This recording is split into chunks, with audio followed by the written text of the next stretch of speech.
할렐루야. 네. 오늘 예배하시는 모든 분들에게 주님의 은혜가 넘치기를 주님의 은혜로 축복합니다. 우리 핸드로 들으시는 분들도 우리 전도자에 계신 분하고 가족끼리 같이 인사하도록 하겠습니다. 하나님은 사랑이십니다. 하나님은 사랑입니다. 동일한 은혜가 있을 줄로 믿습니다. 네. 교회 소식 전해드립니다. 오늘부터 주일 예배를 비대면 예배로 드립니다. 지정된 최소한의 인원만 예배에 모이고 다른 분들은 밴드로 예배 드립니다.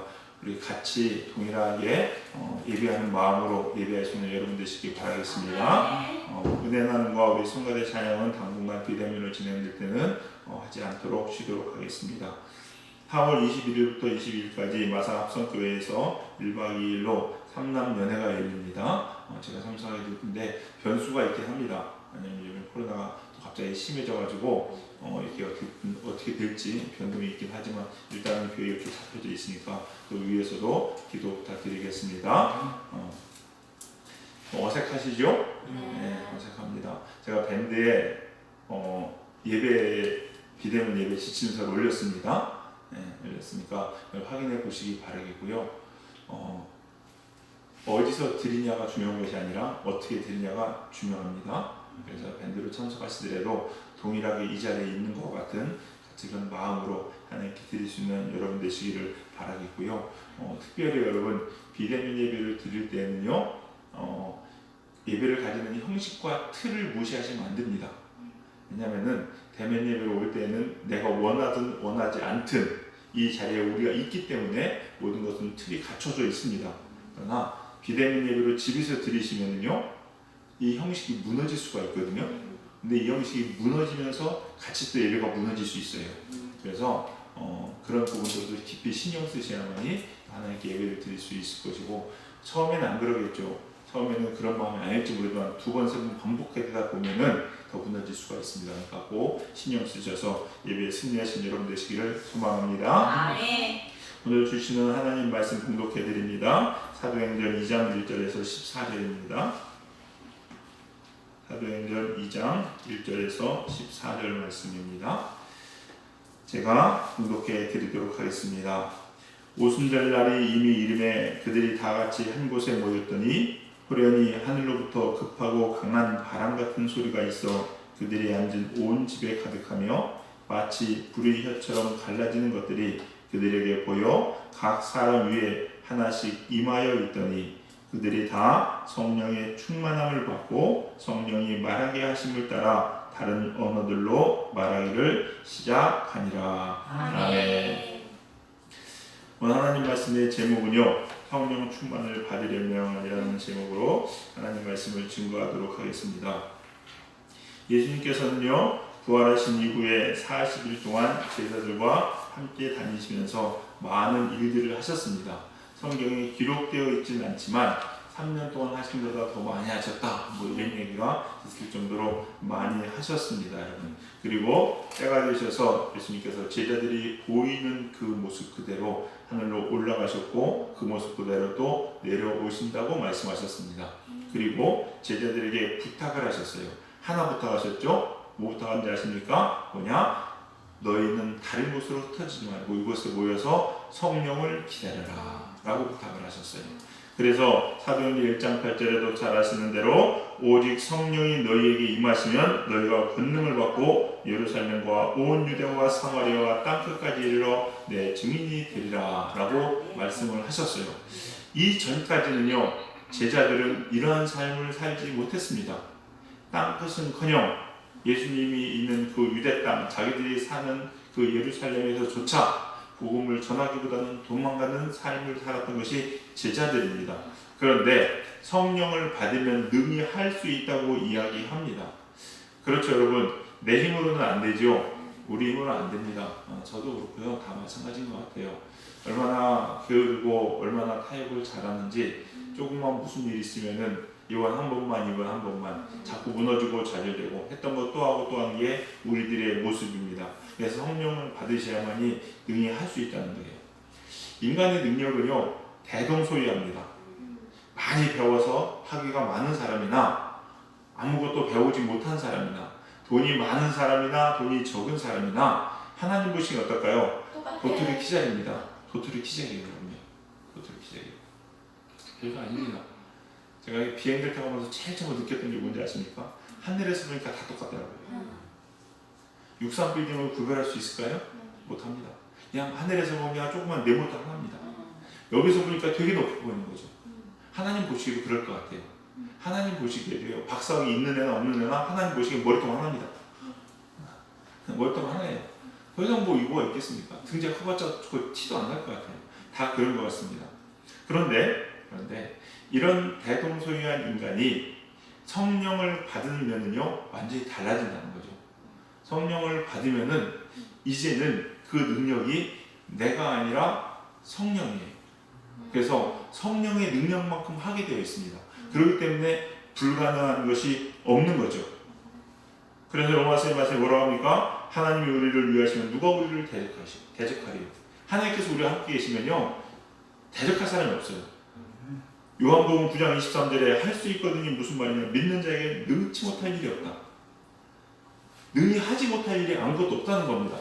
왜? 성령님은 다 하실 수 있기 때문에. 그 능력을 우리가 갖는 거예요. 그러니까 이런 생각을 해봐요. 이게 볼펜이거든요. 볼펜입니다.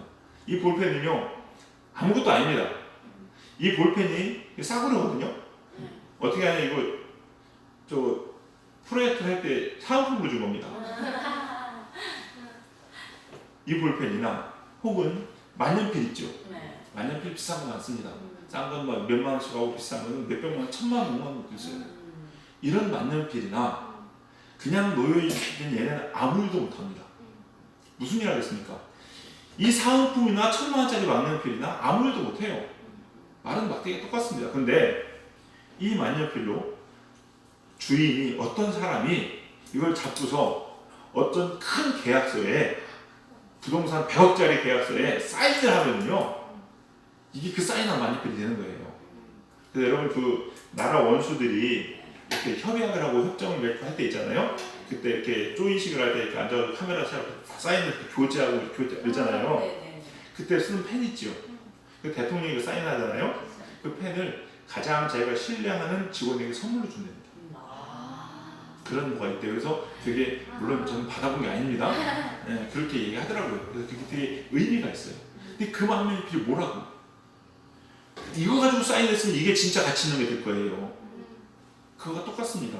저나 여러분들 다 별거 아닌데 하나님 손에 붙잡혀서 하나님이 우리를 쓰시면은 큰 일도 하게 되는 줄 믿으시기 바랍니다. 그래서 우리가 성령을 받아야 되는 거죠. 저도 그렇고 여러분도 그렇고 다 성령 충만 받으시길 주님의 이름 간절히 축원합니다. 근데 뭐 어떻게 해야 되냐는 거예요. 어떻게 해야 되냐는 거. 그 받아야 된다는 건 다 알죠. 근데 어떻게 해야 되냐는 걸 알아야 되고, 또 실제 그렇게 해야 받을 수 있다는 겁니다. 오늘도 보니까 여러분 잘 하시는 말씀입니다. 예수님께서 제자들에게 흩어지지 말고 기다려라 라고 해서 기다렸어요. 그리고서 오순절 마가의 다락방에서 거기 계신 분들에게 성령이 임합니다. 그리고 이들은 이 전과는 완전히 다른 삶을 살게 되고 완전히 다른 일들을 행하게 됩니다. 바로 성령 받은 이 시점이라는 거죠.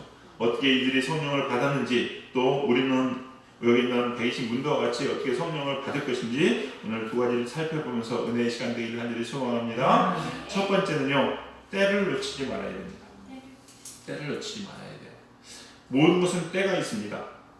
같은 것을 해도 시기가 있어서 그 시기, 그 때에 잘 맞춰서 일하면요, 내가 한 것보다 훨씬 더 좋은 결과를 얻을 수 있고 많은 것을 얻을 수 있습니다. 그런데 시기를 놓치거나 타이밍이 안 맞으면요, 똑같이 노력을 해도 내가 노력한 만큼 얻지 못하고 받지 못할 때가 많아요. 특히 농사짓을 때 보면 파종을 하거든요. 이제 지금 4월달이죠. 이제 모내기하고 뭐 해서 이제 벼를 뿌리고 파종을 해야 된다, 모르시고 이 시기를 놓치면 어떻게 되는지 아십니까? 벼가 실하지 않습니다. 똑같이 노력하는데 단 일주일 차이로 벼의 추수하는 양이 달라져요. 또 추수도 마찬가지입니다. 추수도 딱 잘 익었을 때 추수해야 좋은 결과를 가져옵니다. 근데 이 시기를 한 일주일만 놓쳐버리면 다 떨어지고 나빠 생기고요, 상품도 떨어지고요, 결과를 얻지 못해요. 근데 노력은 똑같이 하거든요. 똑같이 무심고 똑같이 수수하고 똑같이 땀 흘리는데 결과가 다르다는 얘기예요. 왜? 그 때가 있기 때문에 그렇습니다. 성령 충만도요. 성령 충만도 때가 있습니다. 무슨 얘기냐? 하나님께 은혜 받을 때가 있고 그 시기가 있다는 거예요. 아, 목사님, 뭐 언제나 은혜 받을 수 있죠. 물론 맞습니다. 그럴 수 있습니다. 그런데 이사야서 55장 6절에 이렇게 기록합니다. 이사야서 55장 6절에 너희는 여호와를 만날 만한 때에 찾으라. 가까이 계실 때에 그를 부르라. 만날 만한 때에 찾으래요. 그러면은 그 때가 있다는 얘기 아니겠습니까? 가까이 계실 때 찾으래요. 특별히 내 곁에 오셔가지고 나와 교제하기 원하시고 내게 뭔가 주기 원하시고 말씀하시기 원할 때가 있다는 겁니다. 그렇지 않으면 뭐 이런 얘기가 왜 써있겠습니까? 그냥 아무 때나 하면 되지. 근데 아니라는 거예요, 여러분요. 이 말처럼 하나님께서 하나님을 만나고 성령을 받을 때도 때가 있어요. 그때 부르주셔야 돼요. 그때 은혜 받으셔야 됩니다. 특히 전도서 3장에는요 뭐가 있냐, 때에 대해서 이야기합니다. 모든 것은 때가 있고 모든 것은 기한이 있다고 이야기합니다. 성령 받을 때도 하나님 만날 때도 이런 때가 있다는 거예요, 여러분요. 그래서 이 때를 놓치지 않는 저와 여러분 되기 바랍니다. 아멘. 자, 본문에 보세요. 한번 생각해 보세요. 예수님이 승천하신 이후에 이 120문도 말고 성령을 받은 사람이 있을까 없을까요? 있죠. 120문도 받고 성령 받은 사람이 없으면 어떻게 되겠습니까? 있습니다. 그런데 중요한 것은 이 120명이 받은 이 시점이 중요해요. 제자도가 120명들은요 언제나 모여 있었는데 특별히 오순절날 모여 있었어요. 오순절날. 만약에 그 전날까지 함께 기도하고 막 했던 사람이 갑자기 집안에 무슨 일이 생겨서 이 오순절날 야 오늘은 내가 기도에 못 오겠다 하고서 갑니다. 갔다면은 이 마가의 다락방에 성령 체험이 그 사람에게 있었을까요? 절대 없었을 것 같아요. 없었을 것 같아요. 그 때를 놓친 거예요. 그 때를. 저는 이게 의외로 많습니다. 의외로 많아요. 청년들도 사역하고 또 이렇게 목회를 하다 보면요 진짜 중요한 때가 있거든요. 진짜 하나님 은혜 받을 때가 있어요. 하나님을 열어놓으실 때가 있습니다. 근데 그래서 야 절대 놓치면 안 돼. 절대 놓치면 안 돼. 근데 그 전까지는 열심히 아멘 열심히 했죠. 근데 갑자기 꼭 무슨 일이 생겨가지고 가요. 그래서 그 일을 못할 때가 있어요. 있더라고요. 보니까 있더라고요. 아 이게 때가 그냥 무시할 수 있는 것이 아니구나. 아무 때나 언제든지 할 수 있는 것이 아니구나 라는 거예요. 우리 성도님들 이 때를 꼭 기억하는 저와 여러분 되시기를, 그 때를 놓치지 않는 저와 우리 성도님들 되시기를 주님의 이름 간절히 축원합니다. 우리가 지금 비대면 예배를 지금 드리죠. 처음 합니다. 최소한의 인원만 모여서 예배 드리는데 하나님 말씀이기에 순종하면서 예배를 드리는데요. 이게 대해서 종일 묵상을 했어요. 왜 하나님께서 이런 말씀 하실까? 왜 이렇게 하실까? 하나님의 뜻은 무엇일까? 모르겠습니다. 지나봐야 알겠죠. 지나봐야 알 수 있겠고 또 순종하면 또 알게 하실지 모르겠습니다. 그런데 저는 나름대로 묵상을 많이 해봤어요. 왜 이렇게 하실까? 또 이게 우리한테 무슨 의미가 있을까? 라는 생각을 많이 해봅니다. 근데 이것도 역시 그러한 만한 이유가 있다고 생각이 되는데 제가 몇 가지 정리를 해봤습니다. 여러분. 정리를 해봤어요. 첫 번째는 우리를 통해서 구원받을 주변의 영혼들 때문에 그런 것 같습니다. 이거는 솔직히 말씀드리면은 제가 처음부터 어제 묵상한 건 아니고요. 제 아내와 이 말을 듣고 많이 이야기를 많이 하는 가운데 같이 이 얘기를 하더라고요. 근데 제가 동의가 되더라고요. 아 그렇겠구나 라는 생각이 들었던 게 첫 번째입니다. 뭐냐? 여러분 예배를 보세요. 예배자로 바로 서 있지 못하면은 비대면 예배를 드리면요 안 됩니다. 그거는 뭐냐면 핑계밖에 안 됩니다. 그러니까 내가 목에 칼이 들어와도 하나님 앞에 예배하겠습니다라는 각오가 있는 사람들한테 비대면 예배는 예배입니다. 그런데 코로나 걸리면 어떡하지? 이러다 잠드는 거 아니야? 우리가 이건 피해야 되는 거지. 그래서 예배를 피한다면 그건 예배가 아닐까요? 그건 아닙니다. 뭐 아니라고 표현하면 되겠지만 적어도 그거는 예배자의 자세가 아니겠죠. 근데 저는 믿습니다. 우리 성도님들 이거보다 더 어려울 때도 아랑곳 하지 않고 나와서 예배자를 지키고 예배를 드렸다고 저는 믿습니다. 그러기에 지금 그렇다면은 우리에게 중요한 것은 우리를 바라보는 주변 영혼들이라는 거죠. 그들은 알아요, 몰라요? 모릅니다. 뭐가 뭔지 모릅니다. 그냥 눈으로 보이는 것만 이야기합니다. 근데 이번에 우리 감리교 교단에서 같은 지방에서 이 감염되는 일이 일어났죠. 그래서 목회자도 감염되는 일이 일어났습니다. 물론 저는 그 목사님과 접촉을 하지는 않았습니다. 안 했으나 그러나 사람들은 그걸 알아요, 몰라요? 몰라요. 모릅니다. 그래서 어떻게 합니까? 그 영혼들을 위해 하나님께서 이렇게 말씀하시는 것 같아요. 우리 옆에 있는 MOD도 있고 앞에 있는 식당도 있고 있잖아요. 있습니다, 여러분요. 그들에게 또한 어떤 모습으로 보여져야 될지 우리 중심이 안 서 있다면 이걸 하면 안 됩니다, 여러분요. 그러나 저는 서 있기 때문에 그랬다고 저는 믿습니다. 그래서 하나님께서 그럴 것이 아닌가로 첫 번째 묵상이 되었고요. 두 번째는 겸손하게 하기 위함인 것 같아요. 겸손하게 하기 위함인 것 같아요. 저를 포함해서 우리의 마음에 이 코로나 시대에 정말로 위험 부담이 있는 이 시대에 우리는 끝까지 예배의 자리를 지켰다고 하는 것이 만에 하나라도 자랑이 된다면 그거는 하나님 앞에 선하지 못한 겁니다. 하지 못한 거예요. 그래서 이런 얘기가 있죠, 여러분요. 자타가 고민하는 착한 사람들이 있습니다. 그 사람이 예수님 믿기 참 힘들어요.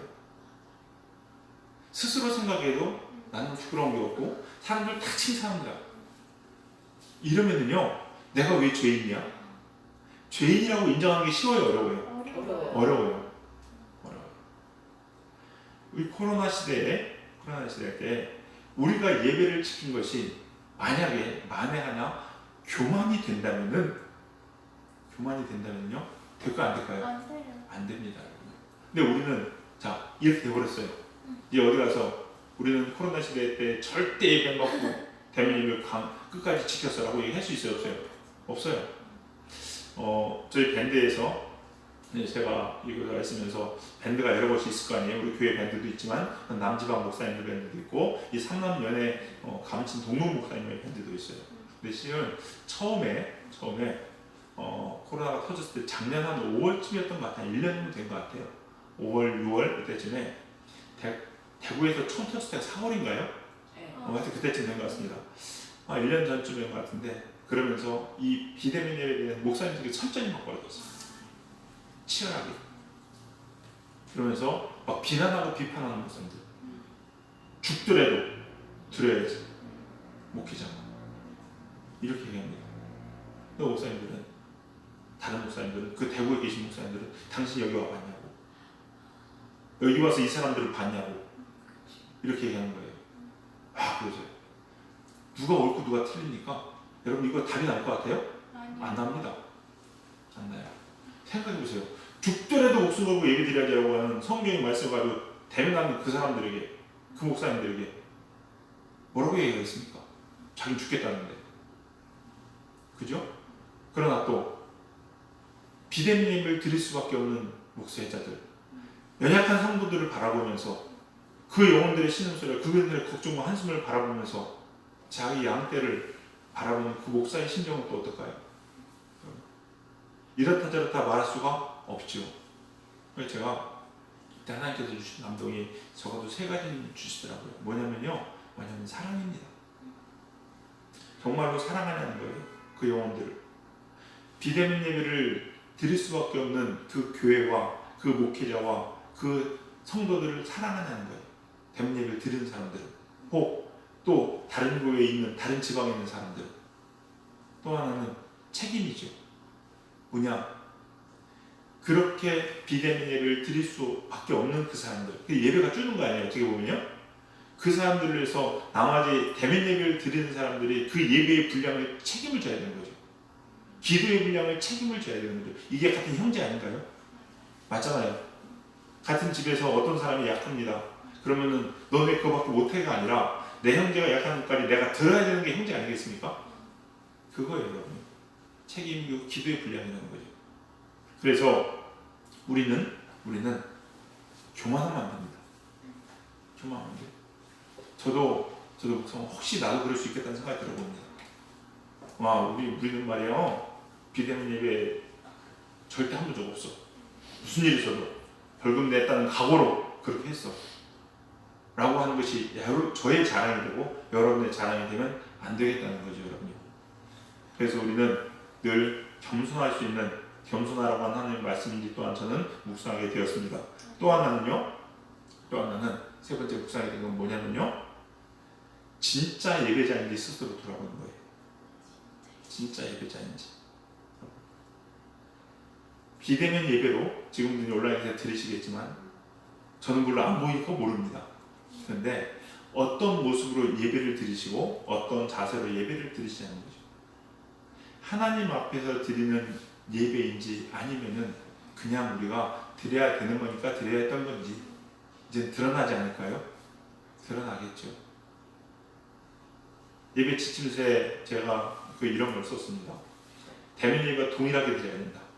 그래서 집에서 예배 드리시는 분들은요, 세면하시고, 여자분들은 화장하시고, 남자분들은 면도하시고, 양복 입고, 의복 다 갖춰 입고, 그리고 TV 끄고 핸드폰 끄고 다 끄고 화장실 다 갔다 오고 성전창 다 준비하고 모든 것을 예배자의 그것을 예배당으로 만들고 예배를 드리라는 거예요. 드리라는 거예요, 여러분. 그 모습을 한번 보는 거예요. 정말로 하나님 앞에 서 있는지 안 서 있는지, 그 모습을 확인할 수 있는 시간인 것 같습니다, 여러분. 이럴 때가 아니면 드러날까 안 드러날까요? 안 드러나죠, 여러분. 안 드러납니다. 하나님의 때라는 거죠, 여러분요. 보일 수 있는 때입니다. 또 하나 마지막으로는요, 그거는 저에게 해당되는 사안인 것 같습니다. 되게 힘들었던 것 중 하나는 순종입니다. 순종이에요. 어려웠습니다, 솔직히 말씀드려요. 그냥 대면 예배로 가고 싶은 마음이 많았고요. 이걸 받아들이는 게 참 어려웠어요. 그래서 실은 장로님한테 말씀을 드리고 밴드에 올리고 할 때도요, 어제 아주 종일 했습니다. 낮에 아침부터 저녁까지, 오후까지 마음이 푹 뻗치고 힘들더라고요, 여러분. 근데 제가 가만히 묵상을 하면서요, 하나님이 또 이것 또한 보시지 않겠나. 순종하는 거는요, 맑고 틀리고 따지면 돼요, 안 돼요? 안 됩니다, 여러분. 이것이 맞다 틀리다, 이것이 왜 그런지 이거는 따질 게 아니에요, 여러분요. 그건 순종이 아닙니다, 여러분요. 논리적으로 이해가 된다 안 된다 따지면 돼야 안 돼요? 안 돼요, 여러분요. 안 돼요. 순종은 그냥 하라고 하는 거예요, 여러분요. 그리고 그렇게 하려고 마음을 다하는 게 순종입니다. 왜냐면요, 이게 안 되면 여러분 이 성경은요, 여러분 읽으시면 안 돼요. 맞죠? 네. 여러분 이 성경 이해가 되십니까? 여러분 이 성경 이해가 되세요? 이해 안 돼요. 근데 왜 이걸 읽고 있으세요? 이걸 왜 믿으세요? 하나님 말씀이니까 그냥 믿는 거예요. 이치적으로 따지면 안 됩니다, 여러분. 무리를 걷는 게 이치적으로 이해가 됩니까? 죽은 자가 살아나는 게 아니죠. 아들을 바치라고 하는 아브라함의 이야기 그게 맞습니까? 아니죠, 여러분. 더 심각한 얘기 할까요? 하나님 뭐라고 얘기하냐면요, 교회 문을 닫으래요. 이게 하나님 말씀입니까? 근데 순종해야 돼요, 말아야 돼요? 해야 돼요. 그게 말라기서거든요. 그러니까 우리가 순종은요, 이치적으로 논리적으로 따질 게 아니라는 거죠. 제가 부딪혔던 게 그거 같아요. 논리적으로나 이치적으로나 너무 받아들이기 힘들더라고요. 어제 싸우면서 마음을 닫아주었죠. 그러면 안 되겠다. 순종하자. 최선을 다해 순종하자. 실은요, 타협이 많았어요. 여러분 고백드리는 게, 그래, 비대면으로 해. 그러면서 최소한의 인원만 오면 돼. 그러면 갖다 끌어붙이기 시작했어요. 성가대, 촬영도요, 그냥 제가 하면 되거든요. 저 하나 하면 되잖아요. 근데 촬영할 사람 한 명 붙이고, 뭐 할 사람 한 명 붙이고, 다 끌어다 붙이니까요, 결국 우리는 다 와야 되더라고요. 그래서, 그래, 우리 비대면 했어. 라고 이야기하고 싶은 제 마음이 있었어요, 여러분. 이걸 잡아야 되겠더라고요. 그랬습니다, 여러분. 뭐냐? 시기입니다. 때예요. 여러분, 하나님의 테스트고 하나님이 우리에게 뭔가를 던져줬을 때 그것을 잡을 수 있는 시기는 정해져 있습니다. 정해져 있어요. 지금 이 순간이 우리에게 그런 모습을 순종을 보일 때인지도 모른다는 거죠, 여러분. 생각해 보세요. 여러분 공부 잘하고 안 하고는요, 평상시에 드러나는 게 아니라 시험으로 드러납니다. 단 한 번으로 드러납니다. 맞죠? 단 한 번으로 드러나거든요. 서울대학교 붙고 틀리고는요, 수능 시험 딱 하나로 드러납니다. 맞죠? 고등학교 3년 동안 나 되게 공부 잘해, 나 되게 똑똑해, 아무리 떠들고 대화도 아무 소용 없습니다. 필요 없습니다. 언제? 수능 시험 한 번에 보이면 돼요. 한 번에. 그걸로 다 이야기하는 겁니다, 여러분. 하나님 앞에 우리의 모습을 보일 수 있는 때도 어쩌면 지금 한 번으로 다 끝나는 거예요. 평상시에 저는 하나님을 정말로 신령과 진정으로 예배합니다. 맨날 고백하면 뭐합니까? 지금 이 순간에 어느 곳에 있든지 정말로 예배자가 되지 못한다면요, 그거는 다 의미 없는 말들이 되지 않을까요? 그 시기요, 그 시기. 평상시에 아무리 하나님께 내가 순종하는 사람이라고 얘기해도 이 말에 순종하지 못한다면은 결국 나는 불순종한 사람이 되는 거죠, 여러분. 때가 있어요. 성령님께서 우리에게 일하실 때, 성령님께서 메시지를 던지실 때 그 때를 붙잡아야 돼야, 그래야 성령을 받을 수 있고 성령과 함께 할 수 있다는 거죠, 여러분. 그래서 때가 중요합니다. 우리 성도님들 이 때를 절대 놓치지 않는 제가 되고 여러분이 되시길 바랍니다. 그래서 이 성령 하나님 만날만 하실 때에 하나님께 우리를 보일 수 있는 기회가 될 때에 보일 수 있고 만나는 저와 우리 성도님들 되시기를 주님의 이름으로 간절히 축원합니다. 두 번째는 성령을 받기 위해서는요, 한 마음으로 집중하셔야 됩니다. 한 마음으로 집중하셔야 돼요. 거기 보니까 1절에 이렇게 기록합니다. 그들이 다 같이 한 곳에 모였더니, 그들 뭉쳐있죠. 한 곳, 그 다음에 다 같이 하나입니다. 하나로 집중하였다는 거예요. 제자들과 120문도의 성도들이 같은 곳에 모여서 한 성령 받기를 간절히 기도하고 오직 성령께만 집중을 했습니다. 모든 초점이 어디에 있나요? 성령께 맞추어져 있다는 거죠, 여러분요. 그때 성령을 받을 수 있는 겁니다, 여러분요. 조금 그래도 확대를 해서 이렇게까지 말씀을 드려보고 싶습니다. 기도 제목조차도 성령으로 집중되셔야 된다는 거죠. 성령 충만으로. 기도 제목조차도. 오해하지 마십시오. 다른 기도를 하면 안 된다는 얘기가 아닙니다. 기도 제목조차도 성령 충만으로 집중해야 된다는 거죠. 그래서 성령 받으시는 분들 보면요, 기도의 제목들이 되게 이렇습니다. 하나님 예수님 만나기 원합니다. 안일 바 있는 아이의 죽음을 주십시오. 다 필요 없습니다. 그 사람의 삶에서 기도 제목이 없을까요? 있겠죠. 근데 그 기도 제목 다 그리고 제끼는 거예요. 다 떨쳐내는 겁니다. 그리고 예수님 만나는 거. 그거 하나 붙잡는 거. 그러니까 기도 제목조차도요, 오직 성령 충만으로 주님께 초점되고 맞추어져 있다는 거죠, 여러분. 물론 각자의 기도 제목을 통해 성령의 임재를 경험할 수 있습니다, 여러분. 그거는 성령께서 하시는 거 있을 때 우리가 이래저래 말은 못하지만은, 또 이거라고 절대 이것이라고 얘기할 수는 없지만은, 그러니까 대부분의 경우는 많이 그래요, 여러분요. 그래서 대부분 사람들이 어떻게 하느냐, 성령 받고 체험하기 위해서 기도원 많이 들어가죠. 기도원 많이 들어갑니다. 기도원 들어가는 이유가 뭐예요, 여러분요? 집중하는 거예요. 집에 있으면 안 되거든요. 집에 있으면 막 여러 가지 생각들이 막 들어오거든요, 여러분. 이게 안 되는 거예요.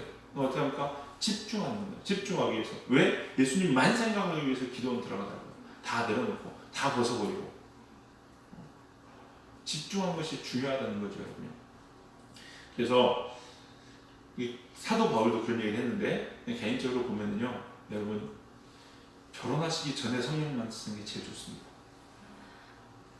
왜냐면요, 제 개인도 그래요, 여러분. 결혼을 하고 나면요, 주변에 기도 제목들이 참 많이 생깁니다. 많이 생겨요. 그러니까 그냥 오직 하나님과 나만 바라보고 가만히 집중할 수 있는 환경과 여건이 잘 안 만들어져요. 안 만들어져요. 그래서 사도 바울이 뭐라고 했어요? 가능하면 결혼하지 말아라. 혼자 살아라. 이렇게 얘기했어요. 근데 정욕을 못 이길 것 같으면 그냥 해라.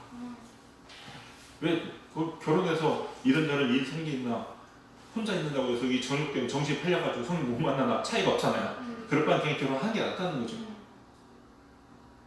그겁니다, 여러분. 우리 안에 분산되게 하는 것들이 참 많아요. 집중되지 못하게 하는 것들이 참 많습니다. 이거를 벗어버리고 떨쳐버리고 잘라버리고 오직 성령이 집중할 때에 성령 우리에게 임하시는 줄 믿습니다. 아멘. 근데 이 원리는요 다 똑같더라고요. 교회도 마찬가지입니다, 여러분요. 교회가 부흥하려면 제일 중요한 것은 하나로 집중하는 거예요. 목회자부터 시작해서 어린애까지 한 마음으로 집중하는 겁니다. 흩어지고 분산되면 안 됩니다, 여러분요. 주의 종은 여기를 바라보고 있는데 장로님은 저쪽을 바라보고 있고 권사님들은 저 뒤를 바라보고 있으면요 아무 일도 못합니다, 교회가. 아무 일도 못해요. 근데 보면 되게 잘 되는 곳들은요 그냥 무조건 안하고 따라오고 누구 말대로 무소히 뿔처럼 달려가는 것처럼 앞뒤 안 보고 달려가는 그런 교회가 결국 뭘 일을 내더라고요, 여러분요. 분산되면 안 되는 거죠, 여러분요. 하나로 집중할 때 모든 일들은 이루어진다는 겁니다. 이게 참 중요합니다. 전쟁에서도 마찬가지예요, 여러분요. 전쟁에서도. 그럼 전쟁할 때 보면요 그런 게 있어요. 모든 작전은 지휘부에서 옵니다. 제가 군대를 사단 본부에 있었어요. 그래가지고 거의 작전처가 있어가지고 매일 아침이면 브리핑을 합니다. 그리고 계획을 셉니다. 그리고 예하부대로 모든 걸 작전을 지시 내려보냅니다. 그러면은요 예하부대는 어떻게 해야 되나요? 무조건 제대로 해야 됩니다. 만약에 예하부대에서 내려온 작전을 가지고 이것의 실효성을 따진다든지 왜 하는지 또 이것 때문에 우리 부대가 손해가 납니다라고 이야기하면요 그 사람은 다 죽습니다. 다 죽어요. 그 모든 것을 계획하는 것은요 지휘부에서 합니다. 우리 교회는 누가 하실까요? 하나님 하십니다. 그리고서 그 작전을 주의 종에게 내려보내죠. 그러면 주의 종은 전달합니다. 그러면 그걸 받은 여러분은 그냥 하는 겁니다. 그러면 그 교회는 일을 내는 거예요, 여러분. 일을 이루는 겁니다. 근데 왜 이랬니 저랬니 막 따지기 시작하면요 나눠주에 쪼개져요, 여러분. 그럼 아무 일도 못합니다. 집중하는 거예요, 여러분. 여러분 교회도 마찬가지고 여러분도 마찬가지고 성령께 집중할 수 있는 저와 여러분 되시기 바랍니다. 개인의 삶도 또한 마찬가지입니다. 그래서요 여러분 성령 받으시려면요 여러분 사시면서 성령께 집중하는 것을 방해하는 것을 잘라버리십시오. 성령 받고 내가 하나님께 집중하고 나가는데 방해되는 게 예를 들어 취미가 방해돼. 취미가 하다가 기도하려면 자꾸 취미하는 생각나고 이런 생각나고 하고 싶고 그러잖아요. 그러면 그거 버리시는 게 나아요. 때로는 친구가 될 수도 있습니다. 내가 예수님께 집중하는데 자꾸 친구들 만나고 친구들이 귀찮고 연락 오고 막 이래요. 그러면요 그냥 끊으세요. 예배에 방해되는 거. 그게 더 복된 거예요, 여러분. 하나님께서 나중에 붙이시면 또 다 붙이십니다. 여러분 끊으셔야 된다는 거예요. 죄는 더 말할 것도 없죠. 죄는 하나님과 완전히 드물지게 하기 때문에 이건 다 끊는 것은 당연한 것이고 여러분이 생각에 뭐 이런 것까지 기준을 어디에 잡아야 되느냐 세상에서 말하는 좋다 나쁘다 죄다 아니다 그럴 수 있다 아니다가 아니라 하나님과 조금이라도 멀어지게 하고 조금이라도 집중하지 못하게 하는 것은 다 끊으시라는 거예요. 그러잖아요. 그러므로 우리 성령 충만 받는 저와 여러분에게 간절히 소망합니다. 우리가 해야 될 것은 집중인 것 같아요. 집중인 것 같습니다. 우리도 비대면 예배 왜 하냐 저러냐 저러냐가 아니라 하나님 그냥 집중하시면 됩니다. 여기 집중하시면 될 것 같아요. 또 여러분의 사역도 교회에 가야 될 길도 모든 것 다 성령께 집중하는 것이 중요합니다. 그래서 성령 받으면요 다 끝나요. 다 끝나요. 저도 그렇고 장로님과 다 성령으로 충만해지면요 뭐가 문제될 게 있을까요? 없어요. 그럼 다 끝나요, 여러분. 떨어져 있지만 하나입니다. 그럼 성령의 역사 일어날 줄 믿습니다. 그래서 지난주에 예수님께서 부활하셨죠. 이제 우리가 해야 될 건 뭘까요? 부활하신 예수님께서 성령 받으라.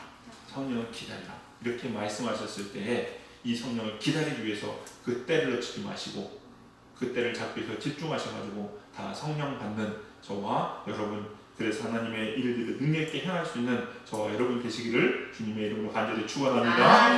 기도하시겠습니다. 사랑과 은혜가 풍성하신 주님 감사합니다. 오늘 거룩한 성일 우리 사랑하는 성도님들에게 이 종에게 성령을 명하시고 성령을 받으라고 하시니 주님 감사합니다. 하나님 우리가 늘 성령 충만하기 위하여서 성령을 사모하며 기다리며 때를 놓치지 않는 저희들 되게 하시고 그 성령께 집중할 수 있는 저희들 되게 하여 주시옵소서. 그리하여서 부족한 저희들의 힘이 아니라 성령의 힘과 성령의 능력으로 이 세상을 능히 이기는 하나님의 거룩한 십자가의 군대요 하나님의 자녀들 다 될 수 있도록 축복하시고 인도하여 주시옵소서. 성령님께서 우리에게 임하시며 우리를 통하여 역사하시기를 간절히 소망하며 모든 말씀 예수님의 이름으로 기도드렸사옵나이다. 아멘.